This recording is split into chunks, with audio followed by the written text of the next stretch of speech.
learning that love of exploring, growing, and developing. That's what being a conscious person is about. That's what conscious living is. And that's what having a conscious family is growing together, getting out there and trying a hike when you don't feel like it. That's me sometimes on a Saturday morning after I've had my pancakes and I just want to sit and watch a home renovation show, even though my husband said we're done renovating. That's challenging myself, right?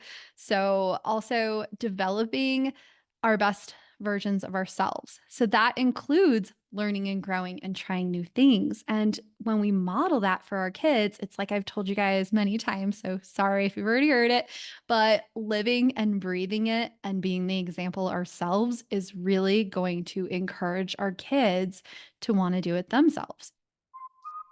Hi, conscious parents. It's Carrie. We're talking all tips and tricks for raising our kids so they remain conscious into their adulthood. So, today I wanted to talk about learning. When we are showing our kids how we love to explore and learn all different things, and how life is not about stopping learning when we're adults, stopping learning when we graduate from college, even. It's about continuously learning and challenging ourselves as we live a conscious life. How boring would life be if we were done learning? Like, that's it. I've learned it all and I'm over. I'm just going to live my life joyfully, but not consciously. So, that's a piece that I would love for us to introduce to our kids and support and challenge you to try with your kids this week. So, one thing that we can think about is modeling and teaching our kids to be open to new messages with meaning.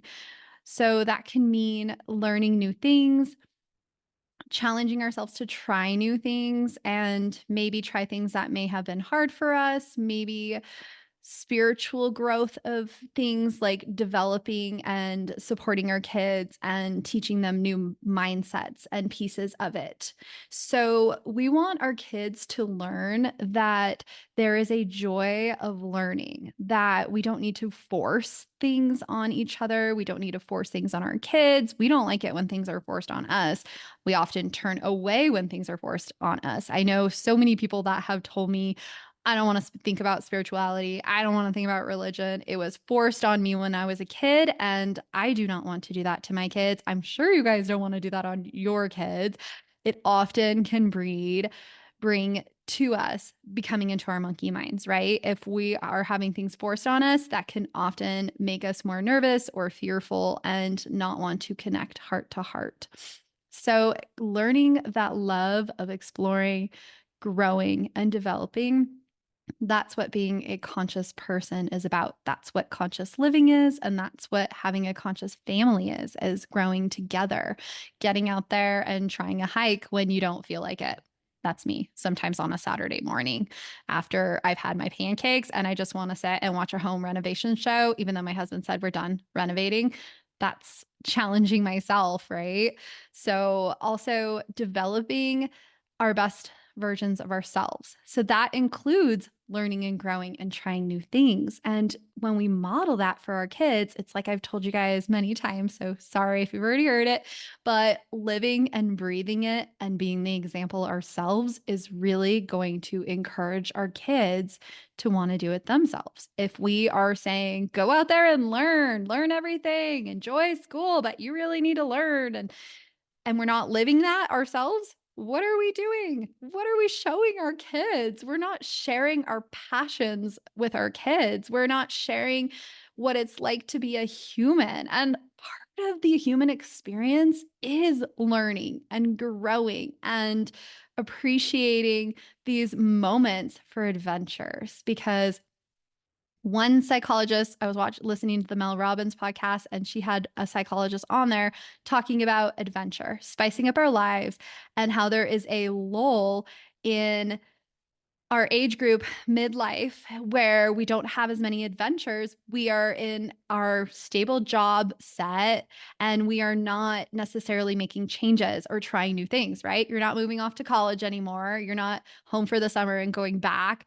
You're not graduating from high school. You're not having babies, getting married, having all these different changes. You're kind of in this position of knowing what's coming. There's no uncertainty, there's no sense of adventure. So, why not teach our kids that, yep, I'm in my midlife phase. That's me right now. My husband and I, we are in our midlife phase. And we still love adventure. We still took our kids on a 7-hour plane ride to Kauai and had the best time. Now we can't even figure out like where are we going to go next year because we can't top this. Like our kids love Kauai. They said it was better than Disneyland, Legoland, San Diego.